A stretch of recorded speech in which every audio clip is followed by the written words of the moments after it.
ang bansa nato papuntang Singapore.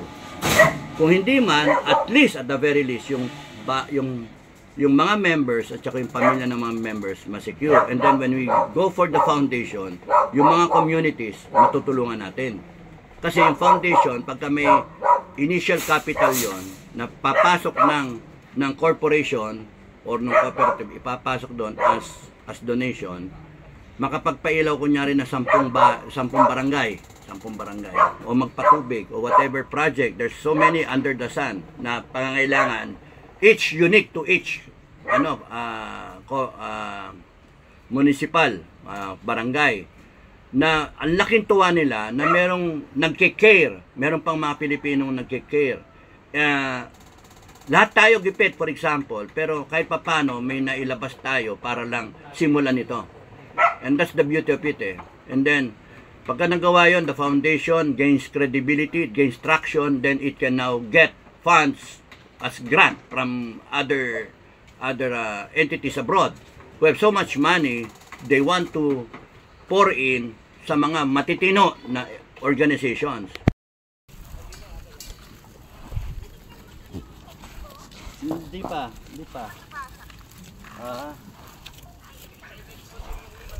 Bakit?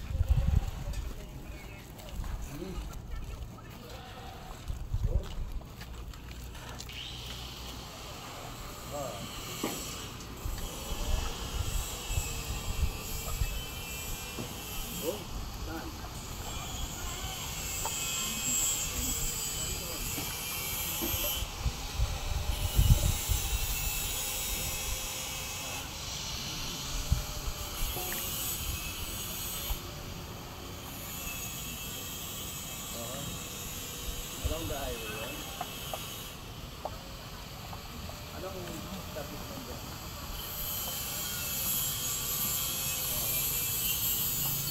Okay. Mababait sa buong mundo. It's just a matter of knowing who they are, finding out where they are, and going all out para gawin to. So, the essence of SFGF is tayong tatlong pilar itayo. Cooperative, foundation, corporation. Corporation, when we are able to do it, we will pay the right taxes, 30%, blah, blah, blah.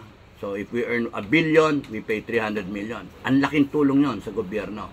Who, kung it chooses to remain corrupt and incompetent, then at least, in our case, na kumikita ka ng 1 billion, for example, may 700 million kang neto, we can reach out and touch the lives of Filipino people kung nasaan yung nangangailangan.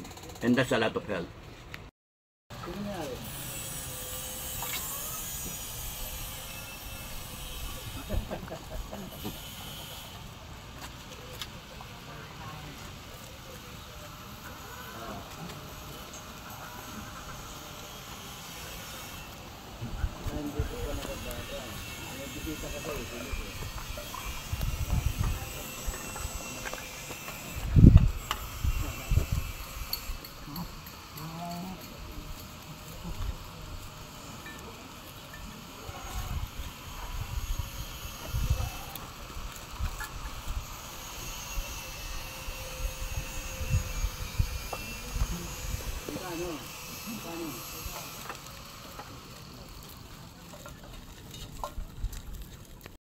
Ka ng 3 taong rally nga walang tatayo,